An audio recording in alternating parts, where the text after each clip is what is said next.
The raw facts don't do it any justice. They don't tell the story. A few facts make it more interesting. It just needs more. Something to push it off the edge. I've received criticism for my narration style. The negative stuff lingers. It's too easy to forget the positive comments.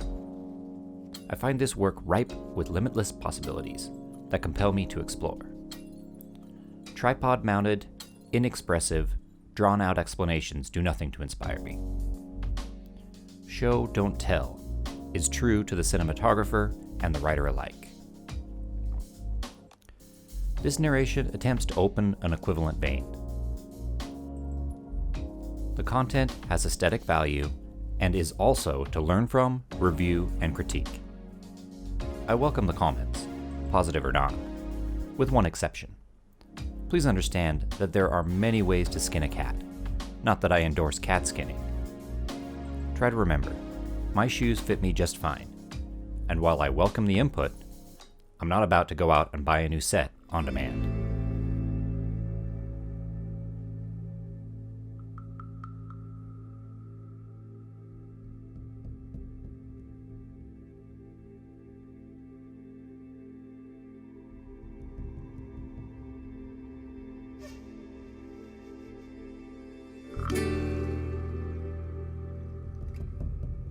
I've been talking about my learning process and looking for gaps to fill.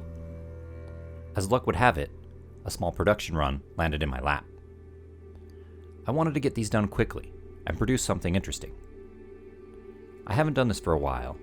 It's about time to mix it back in.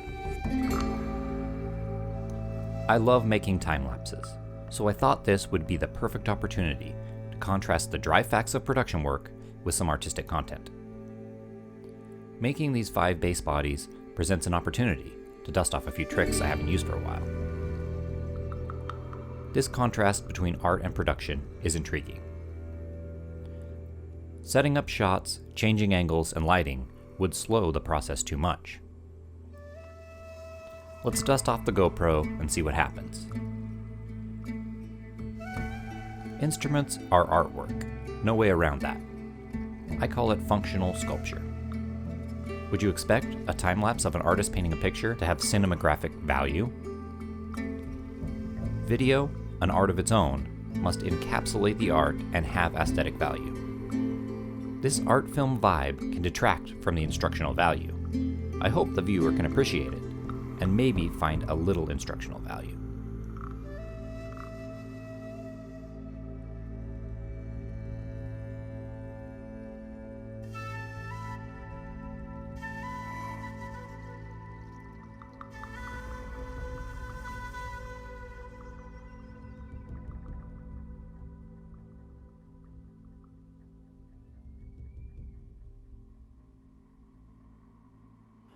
The perception is that you turn on the machine and come back when it's finished, which couldn't be further from the truth for me.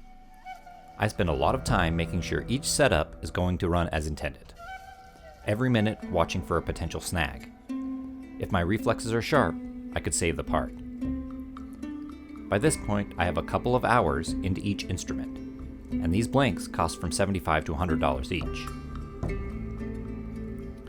This is as close to production work as I intend to get.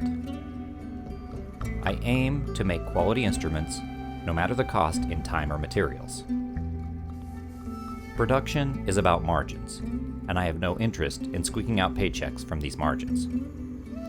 Could I make a good living doing it? I think so. I prefer to help other makers put out excellent products. This satisfaction is all I need. Perhaps this makes me the luthier and the guys that finish, assemble, and set up these instruments something less. Their time and effort is considerably more than mine. There's a dramatic shift from the raw stock to these unfinished parts. The magic is all in the assembly, finish, and setup. It's just as significant as the work I do. I'm happy to do my part to build these instruments, and I love to see the final products. We are lucky to have such a dynamic field. The varied styles and types of string instruments to make are astounding. The only way for me to work on so many interesting builds is to work with other luthiers in this way. I hope to continue to make instruments in partnerships like these for a long time. Thanks for watching.